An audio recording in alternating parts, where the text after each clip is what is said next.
c'est un sujet qui est très peu abordé, mais je pense que c'est un sujet qui va être probablement structurant pour les prochaines années. On aurait pu également appeler ce sujet « Quel avenir pour le growth hacking ? Quel avenir pour le growth marketing ?» Mais bon, voilà, je l'ai appelé Traffic Manager, puisque je pense que c'est les premiers qui vont subir une évolution majeure dans les prochaines années. Alors, une petite présentation me concernant. Je suis Benjamin Gabé, je suis le cofondateur de Germinal. J'ai également cofondé Growth Hacking France, qui est la première communauté de growth hacking en France sur Slack. Je vous invite vraiment d'ailleurs à nous rejoindre, puisque c'est vraiment une communauté d'entraide.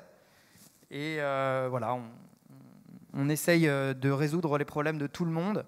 Tout l'écosystème est le bienvenu.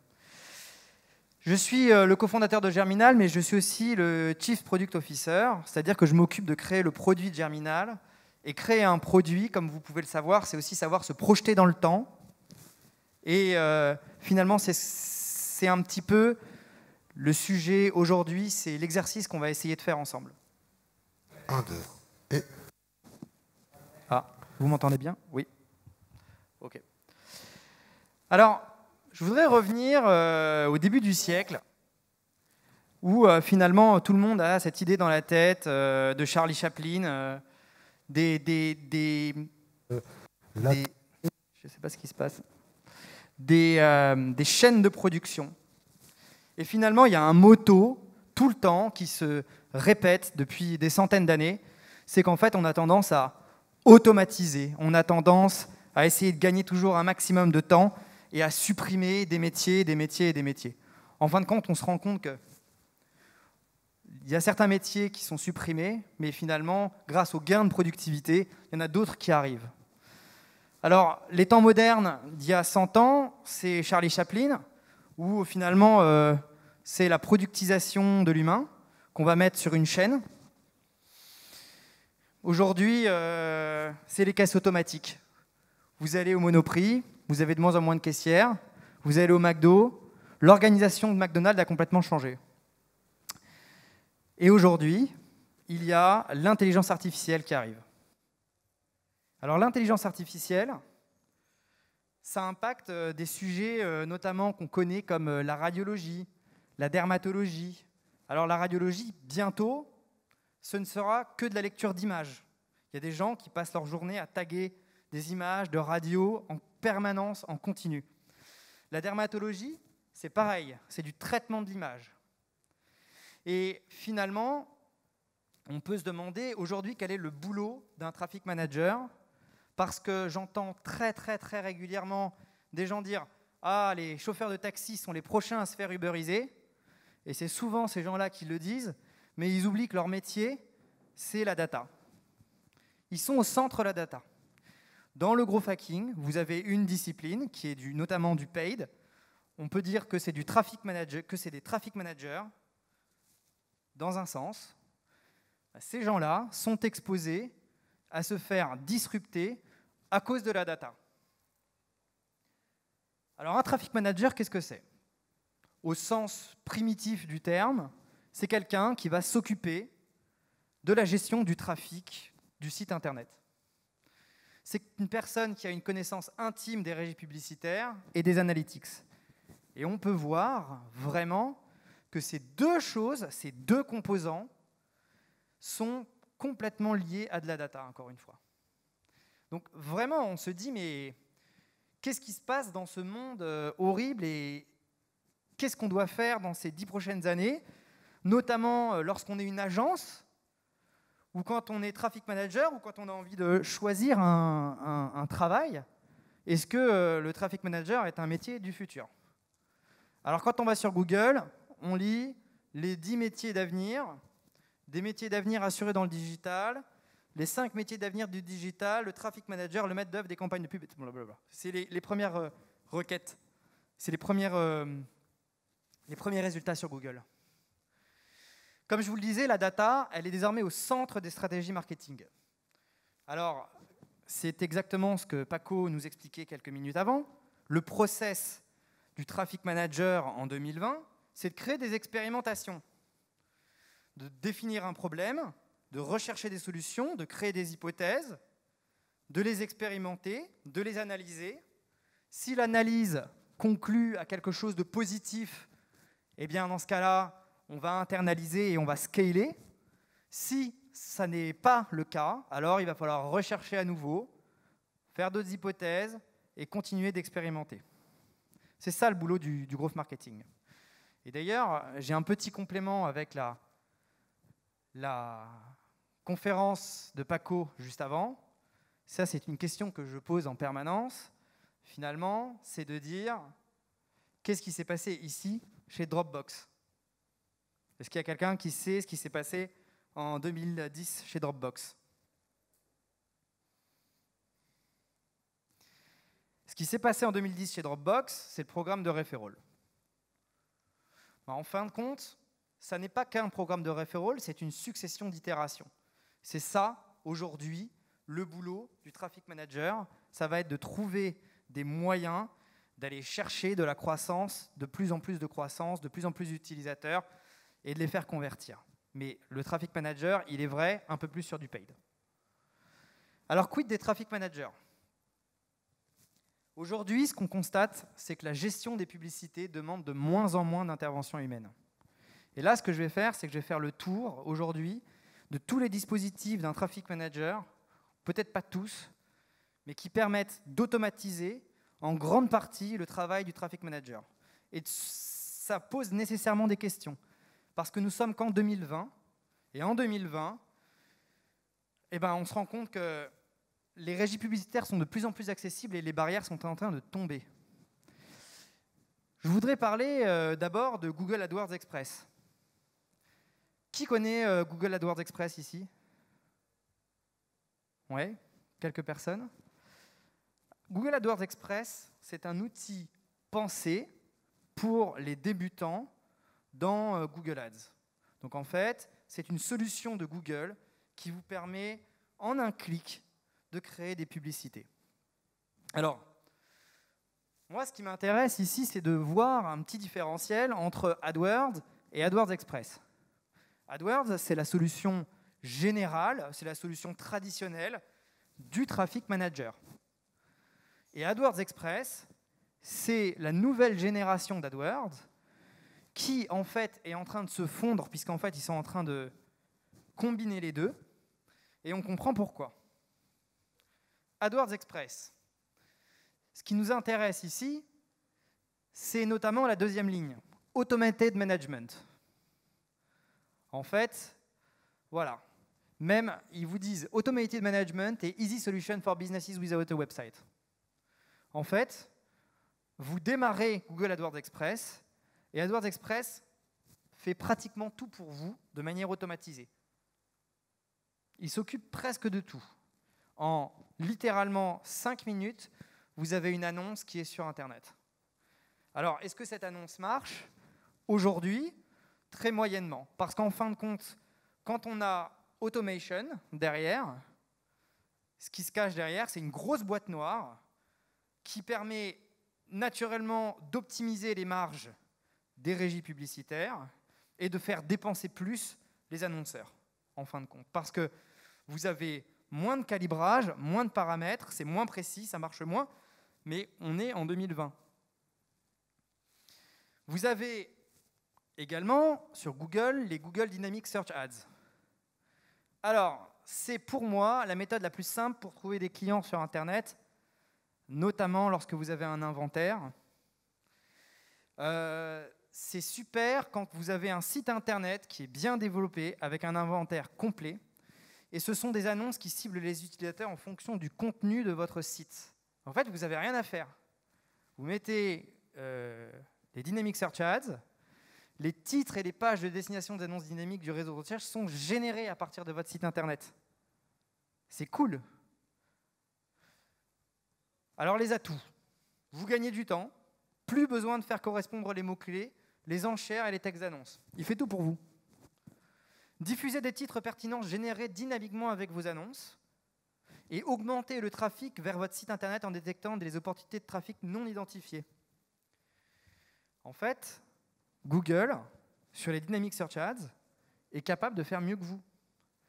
Le nombre d'agences aujourd'hui qui tournent presque exclusivement avec des Dynamic Search Ads, c'est exponentiel. Et est-ce qu'ils ont tort? Non, parce qu'en fait, ils font mieux qu'eux. Ils se sont rendus compte que plus de 50% du temps, vous mettez les DSA, donc les Dynamic Search Ads, et vous allez avoir des performances qui vont être meilleures que si vous mettez un type qui est derrière à faire tous les réglages, etc. Il y a encore 15 ans,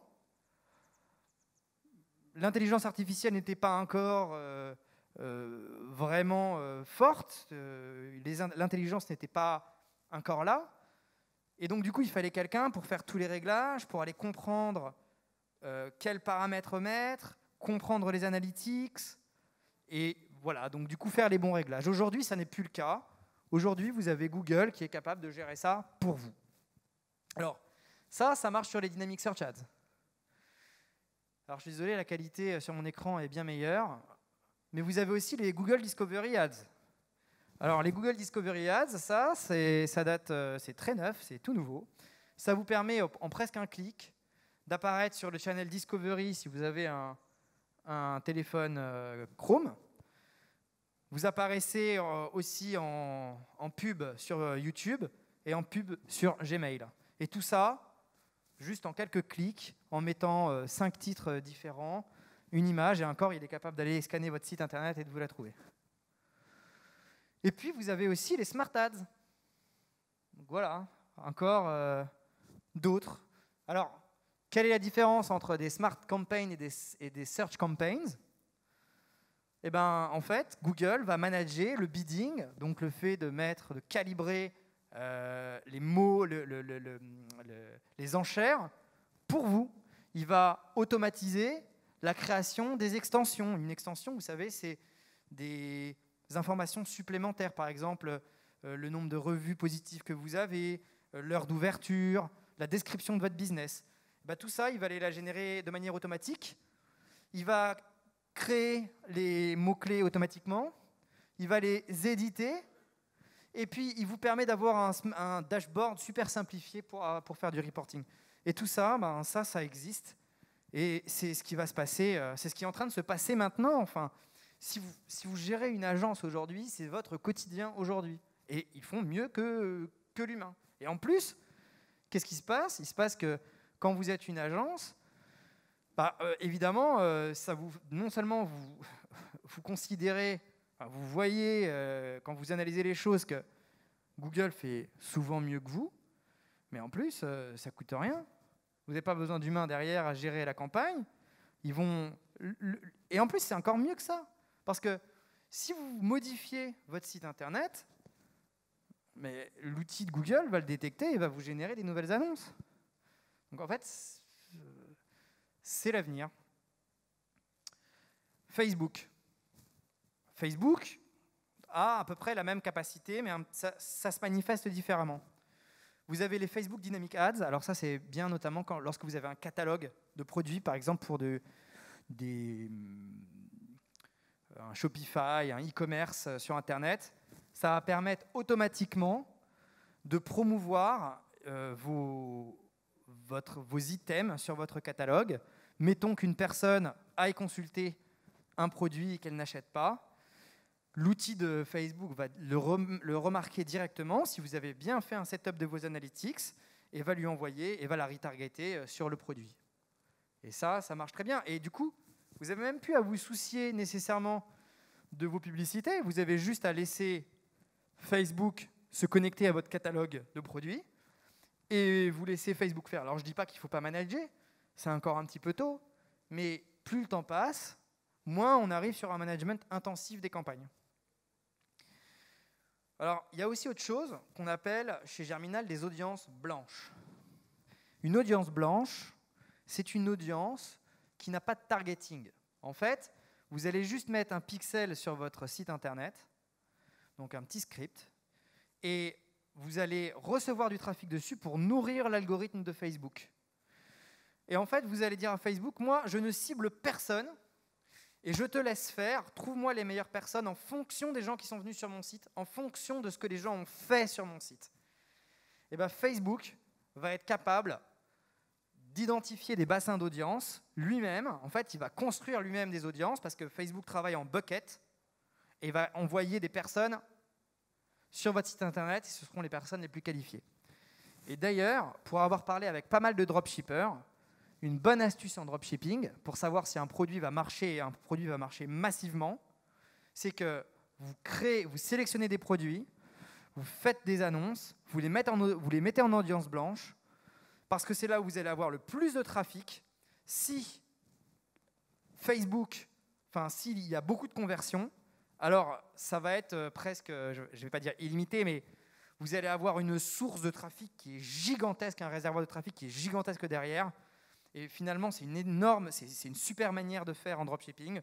C'est juste de mettre des audiences blanches, de tester des produits.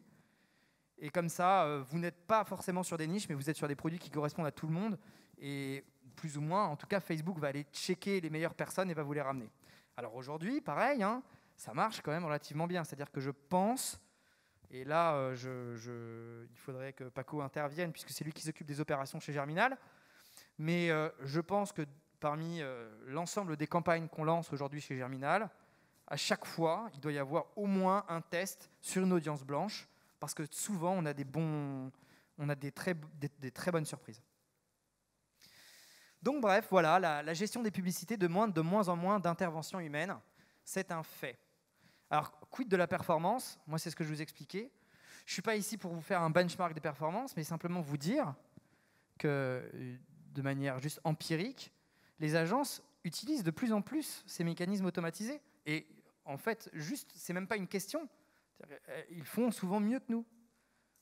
C'est même plus une question en 2020. Alors maintenant, je voudrais juste que vous vous imaginiez ce que c'est en 2030. Il y a 10 ans, on n'aurait probablement pas du tout juste imaginé quelque chose comme ça. C'était même pas la question en fait. Mais plus le temps passe, plus les innovations vont vite, plus on est capable d'innover, plus l'intelligence artificielle est en train de faire des bonds. Et voilà, moi la question que je me pose, c'est waouh.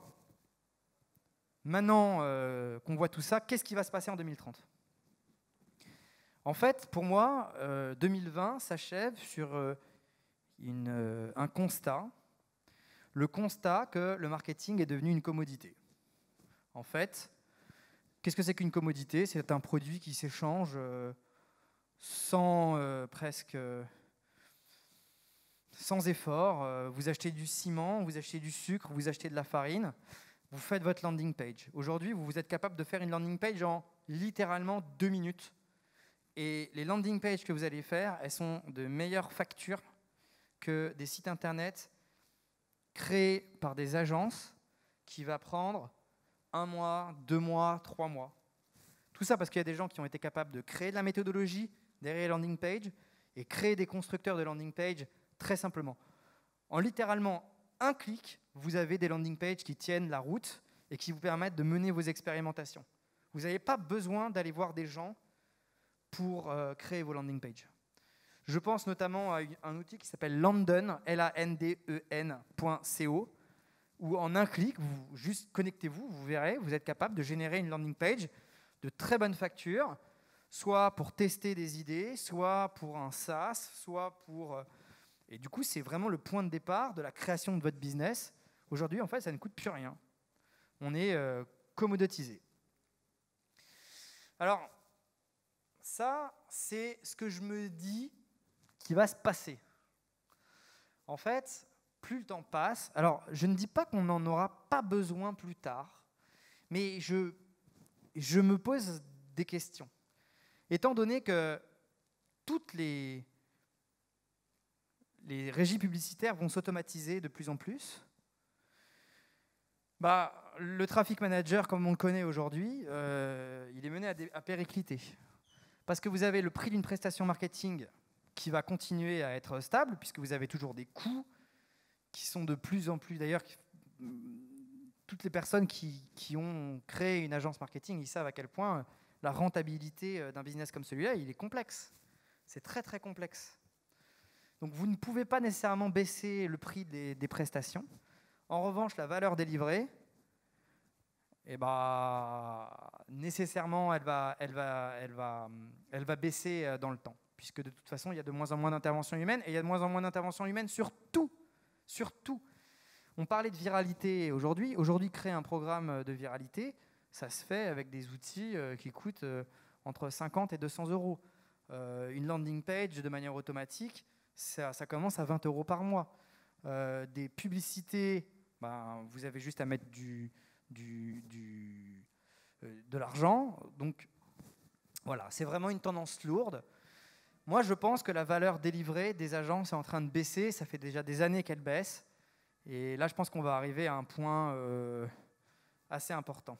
Alors, à qui profite cette automatisation? L'annonceur ou les régies? C'est ce que je disais. Peut-être que j'aurais dû inverser les slides. Et en fait, ce qui va se passer, c'est que les régies publicitaires, elles vont nécessairement accroître leur marge. En fait, comme elles travaillent sur une black box, comme c'est des automatisations, aujourd'hui, par exemple, si vous allez sur Facebook, vous avez une option, c'est de laisser faire Facebook. Et donc, ce que va faire Facebook, c'est qu'il va tester tous les emplacements qu'il a. Alors, qu'est-ce que c'est qu'un emplacement? C'est le feed, c'est le volet à droite, c'est Instagram, c'est les stories. Voilà, il y a des dizaines d'emplacements que vous pouvez tester. Et en fait, nécessairement, eux, ils vont accroître leur intérêt. Ça va être, au moment où il y aura un emplacement disponible, de mettre une publicité dans cet emplacement. Donc, il va falloir vérifier que les performances de vos campagnes restent stables. Et c'est tout l'enjeu des régies publicitaires, c'est d'être capable de nourrir tout leur emplacement et donc, du coup, d'améliorer leur marge et d'améliorer tout leur business model. Les agences, à mon avis, elles vont shifter plus vers de la qualité de contenu et des créas. En fin de compte, ce qu'on est en train de se rendre compte, et c'est ce que vous disiez tout à l'heure, Paco Viltar, vous devez personnaliser votre contenu. Donc en fait, quand vous faites une publicité, vous devez avoir une publicité qui pointe vers une landing page qui parle exactement de la même chose. C'est ça. Et derrière, vous devez avoir, comme en fait, plus le temps passe et plus le cerveau des consommateurs est plein de toutes les actions marketing qui ont lieu sur Internet, on est sursollicité en permanence, il va falloir aller vers une guerre du contenu avec des meilleurs articles, des meilleurs créas, en permanence. Alors, moi, c'est un peu ma prédiction et c'est vraiment ce que je pense. Et c'est aussi un peu ce qui drive, vous l'avez peut-être entendu aussi avec Paco tout à l'heure si vous étiez là. Mais moi, je pense sincèrement qu'il va y avoir une chute des agences traditionnelles qui a déjà lieu, mais qui va s'accentuer. Et je pense que les agences growth, tous ceux qui sont en train de se positionner sur le growth, en fait, pour moi, à mon sens, et je ne peux pas encore l'expliquer parfaitement, mais je pense qu'elles vont être disruptées dans quelques années. En fait, pour comprendre ce qui se passe dans tout le growth, avant, il y avait le marketing, où on était capable d'aller marketer des produits qui étaient physiques. Par exemple, vous vendiez une bouteille de shampoing. Avec l'ère de l'Internet, l'avènement de l'Internet, on a été capable de créer des produits virtuels qui étaient capables de s'auto-promouvoir. Donc, par exemple, une bouteille de shampoing ne peut pas faire son auto-promo. Facebook peut vous demander, le produit même de Facebook vous demande d'inviter des gens. Donc, en fait, la viralité est native aux produits que vous créez sur Internet. Et juste quand on comprend ce changement de paradigme, on comprend la naissance du growth hacking, qui a demandé donc du coup des nouvelles manières de travailler les produits, de nouvelles manières de travailler sur Internet. Sauf qu'en fait, aujourd'hui, ce qui va rester du growth hacking, c'est le mindset d'expérimenter et de changer. Mais le mindset de l'expérimentation et du changement, pareil, en fait, on peut l'automatiser. Et en fait, c'est un peu mon boulot aujourd'hui, c'est d'essayer de comprendre ce qui marche et de le mettre dans un boîtier qui est capable de mener des automatisations de manière automatisée. Alors, qu'est-ce qui reste pour les traffic managers? Les landing pages, on les fait en quelques minutes. Aujourd'hui, chez Germinal, quand on se chauffe du design, plus du copywriting, plus de l'intégration, et ça peut être fait en même temps, c'est une journée de travail pour avoir un rendu extrêmement bien fait. Alors nous, on est vraiment rodés, donc on va très vite avec une très grosse qualité, et on a des designers qui bossent derrière, mais en fait, en l'espace d'une journée, on est capable d'avoir un rendu parfait. Je ne sais pas ce qui adviendra dans 5 ans, enfin je sais plus ou moins ce qui adviendra dans 5 ans, c'est simplement qu'il y aura des modules avec des patterns qu'on va pouvoir reprendre tout simplement, qui vont s'agréger, qui vont faire vos landing pages. À un moment, il faudra toujours faire le contenu. En tout cas, ça prendra du temps, mais même le contenu, en fait, vous pourriez très bien... il y a toujours des manières d'automatiser le contenu, notamment à travers des marketplaces, où il y a des gens qui pourront faire votre contenu, vous cliquerez, etc. Donc, même ça, je ne suis même pas sûr, en fait. La gestion des publicités et des optimisations, aujourd'hui, c'est encore une réalité. Dans 5 ans, j'ai des doutes. Les créas et le contenu, absolument. Ça, moi, je crois fermement que la créa et le contenu, c'est des choses qui sont en train d'émerger de plus en plus, qui ont de plus en plus d'importance. Et la stratégie, en fin de compte, ça va être de tester de plus en plus. Donc c'est pareil, c'est en train de, à mon sens, c'est en train de s'essouffler. Alors que faire? Alors à mon sens, il y a quand même certaines choses qui vont se passer. C'est que les régies publicitaires, il y a certaines choses qu'elles ne peuvent pas faire. C'est impossible. La première chose qu'elles ne peuvent pas faire, c'est s'allier entre elles. Je vois pas, c'est possible, mais je vois pas Facebook et Google partager leurs données clients. Alors, ce serait exceptionnel, hein. Je pense qu'il y aurait beaucoup de protestations si elles le faisaient. La deuxième chose, c'est obtenir les données des autres régies publicitaires. Ça va être dur pour Facebook d'aller croiser des données publicitaires avec les autres régies. Faire de l'optimisation cross-platform, ça va être quelque chose qui est très compliqué. Et puis enfin, l'intelligence humaine, parce que je pense qu'il ne faut pas la sous-estimer. On reste quand même, on pense différemment d'une machine et on a un instinct et on sait analyser des choses que la machine ne voit pas et on fait mieux les choses que la machine. Peut-être qu'il faudra avoir cette nouvelle conférence en 2030 pour savoir que vaut l'intelligence humaine face à la machine. En tout cas, aujourd'hui, on reste quand même bien supérieur, sauf peut-être pour le calcul. Alors moi, ma prévision, c'est ça. C'est que les années 2020-2030 seront celles du funnel marketing. En fait, c'est exactement ce que vous disait Paco Viltard. Et le funnel marketing, à quoi ça ressemble? Eh bien, en fait, ça ressemble exactement à ce qu'il vous montrait. Donc, c'est tous les schémas où, en fin de compte, vous allez devoir comprendre vos systèmes d'acquisition, les dropper les uns à côté des autres et lancer vos régies publicitaires. Mais en fin de compte, toutes les optimisations que vous allez faire, ça va être fait de manière automatisée. Vous allez être au tout début de votre funnel, vous allez juste mettre un budget et vous allez laisser les choses se faire elles-mêmes. Ils le feront bien. Vous devrez juste créer le contenu et créer les visuels. Voilà. C'est à mon sens, l'avenir du growth marketing. Et je pense que toutes les personnes aujourd'hui qui se lancent dans le growth hacking, dans le traffic management, doivent vraiment faire attention parce qu'en fin de compte, toutes les barrières sont en train de tomber les unes après les autres.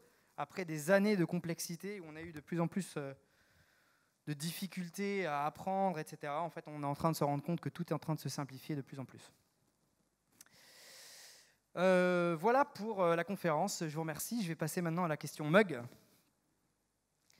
Alors, je vais changer ma question parce que je trouve qu'elle était nulle en fin de compte. Merci.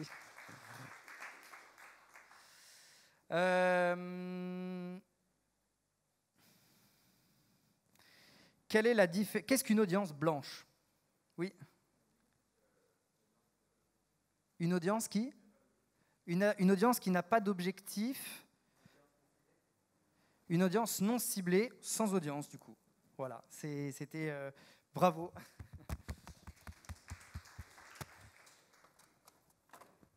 Le mug.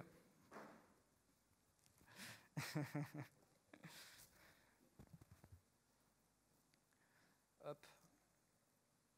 Eh ben, je vous remercie. Je remercie le SEO Camp de nous avoir donné la possibilité de faire une conférence et je reste à votre disposition si vous avez des questions. Merci.